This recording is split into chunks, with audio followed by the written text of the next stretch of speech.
back across the front of him. You know what, though? Hats off to Briscoe. He didn't force the issue there. And look at Kanaan up high. Three wide at Homestead. Come on. Yeah. Woo-hoo. Now Briscoe has been given credit for leading 2 laps. And look at Kanaan once again go to the high side of the banking. So if Kanaan just tucks in right behind Briscoe right now, does that help him just get a little bit more push by Franchitti? And it looks like it. Oh, here comes Dixon all of a sudden. Dixon got a slow restart, and all of a sudden he's like, no, sucking right in there. With what they're doing and keeping Franchitti on the bottom, is he going to hurt that right front tire? Because when you're forced to stay on the bottom, you got to put more wheel in the car. Yeah. And then you're going to hurt that right front, and eventually the car's going to start pushing up the racetrack. So they're making him use his tires up right now, Briscoe's, by staying on the outside of it. And Lindy is with Ana Beatriz. And she is okay. And can you tell us what happened out there? That one, yellow flag, and we didn't have any gears were put in, and suddenly it worked again, so I went flat around and tried to get a rhythm again, and suddenly in 4, the rear just snapped on me and I lost it. Can you describe the intensity being out there in the middle of a championship fight like this? Actually, I didn't worry about it. I was just like doing my race, trying to get more position, and kind of don't think about the championship anywhere, you know. Everybody else is out there to end the season on a high note themselves. Oh yeah, sure. I can probably imagine how strong it is right now. The fight must be big, but over there we're just like doing our race and we don't think about it. Thank you, Ana. Thanks. Bob. Good to see that Ana Beatriz is okay, and up front a great battle. 3 cars going for the lead, and Elio Castroneves, with whom we ride, he has got Dixon and E.J. Viso. And Robbie, you make an excellent point that if Dario gets forced to stay low, it wears the front tires. I was actually told, believe it or not, that the left front wears more than the right, the way left front through the corners. But if you have to tighten the wheel, right now this is working for Dario, but he may at the end of the stint end up in a little bit of trouble. And look who's coming back there. You got Elio, Power, you got Dixon, so that group of 3 behind these guys is coming on. Oh, he got clear. He's got him. But Will Power has dropped clear back to 11th position. And now let's see what kind of car Dario has not being in clean air. And has he hurt that tire? You can see Will Power working with Marco Andretti back there on the right side of your screen. They're going for 10th place. And indeed, Franchitti has now dropped back. It's a big difference in air, and of course, when they came here to test on Monday, the Penske team noted that Dario ran around and around and around, not in traffic. And look at Danica getting down and racing in the bottom.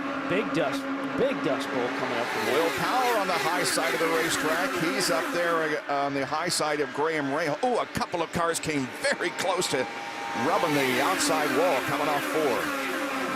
But remember, you know, at the Indianapolis 500 that Dario just kind of crushed him this year, he was very trimmed out, didn't have a lot of downforce in the car. At the Texas race, he didn't have a lot of downforce in the car there. And wow, yikes. Sorry, Robbie. No, we were on board there with Will Power. We know what he's trying to do. Yeah, we know what he's up to. It's the battle for 8th position, and here is the battle up front. Scott Dixon now has the lead. Briscoe second, then Kanaan and Franchitti. Really impressive drive by Dixon to come back up to the front. He was back there fighting with Elio, and he's been on the bottom, and that's happy news for Dario for that to happen. Well, at least in the first 62 laps of this race, we've seen a lot more action than we did in the entire race last year, and we got a long way to go to determine the championship. Right now, as they run, Franchitti leads by just 1 point in the championship.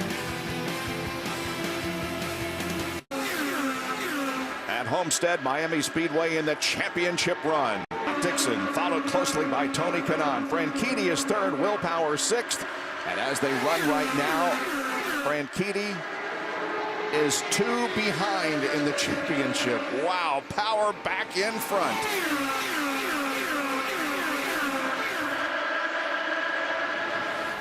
Right now, Dario sitting there in 3rd position.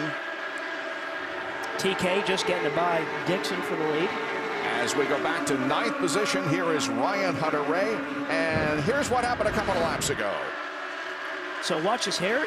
Here's Ryan Hunter-Reay coming up on Rahal. He didn't like something. Watch this. Watch his hand. He's like, hey, what's the matter with you? and look at this. This is pow. Wow. That's not the game you like to play at 215 miles an hour. Well, he made his point. Someone gives you the hand and then peels off your front end plate. That's close quarters. Yes, and we don't know what that was. It kind of brought that on of what is. This is our IZOD driver biometrics for Ryan Hunter-Reay. Heart rate 203. That just gives you a little bit idea of what the workload is in these race cars.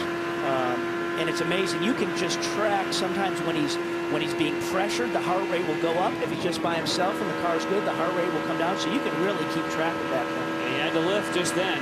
That's where lots of drivers have to lift, is the exit. Coming in 3 and 4, it tries to run up the racetrack. Tony Kanaan is up front for 7 laps. And now Franchitti looks to the inside, trying to get that lead back, and he will get it. Looks like TK was pretty friendly for that to happen, didn't he? Yep. Lindley's with Chip Ganassi. Well, Chip, you're probably pretty pleased to see that. You're probably pretty pleased to see that. Yeah, it's good to have him in the lead, obviously. When he initially got past and then dropped back a little bit, what do you attribute that to? Was he trying to conserve some things, or what happened there? Yeah, you know, the guys are just feeling out their cars right now, seeing what they got for the end here. You know, the tires are going down, obviously, a little bit in that first stint.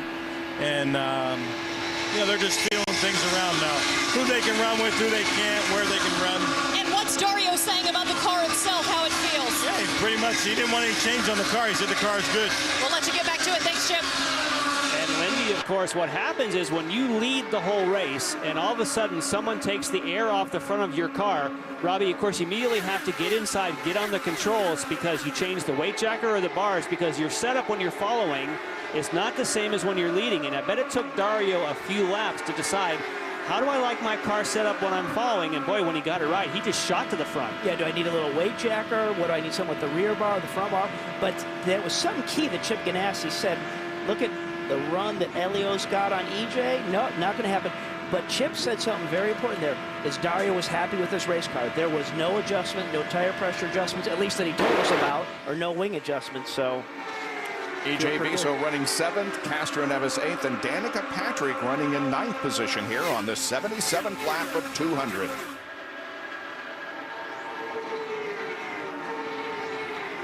There's Danica Patrick. Behind her, Ryan Hunter-Reay, then Marco Andretti, and Sebastian Saavedra running in 12th position, the young rookie. And we get down to Robbie Floyd. With Tom Anderson, a strategist for Tony Kanaan. What have you been saying to Tony? Have you been talking about how he can run that high line, or what? Well, you know, right now, Firestone brought a really good tire, and the car's able to work high and low. So, pretty fortunate. We had a little mistake there on the pit stop coming out where he got neutral by accident. But, you know, right now, the 7-Eleven car's doing real well. Is there any concern with having to run a high side? Because there's not much further you can go up and up. No, but, you know, the more people run up there, the cleaner it stays. IRL's done a good job of keeping that track clean up there. So right now there hasn't been much rubber buildup, so it was good. Tony told me he didn't have a car that could go around the red cars, but we've seen him do it already. Is this car better than you thought it would be tonight? Good, though. Thanks, Tom. On one, of course, at Iowa, and in only 4 races this year has he finished outside of the top 10. Currently running in the 2nd position as we get a look at the cars coming off turn number 2 and down the backstretch. This gaggle of cars involves Viso, Castro Neves, and Patrick. Look how low Danica can run.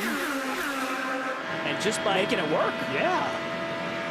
She had talked about in qualifying that it was the best car she'd had all year in qualifying. And I talked to Ziggy Harkis, who makes the calls for her last night, said she came in all smiles after the warm-up, and her teammates all came down to say, hey, what are you running? Yeah, and just as she was staying down on the bottom, how good she was, unfortunately, she had a lift out of it. You saw her go backwards, and that's Ryan Hunter-Reay. Whoa, a little bit of a wiggle there out of EJ Viso. Yeah, look how quickly you come back if it works on the bottom. So Danica falls in behind EJ Viso into the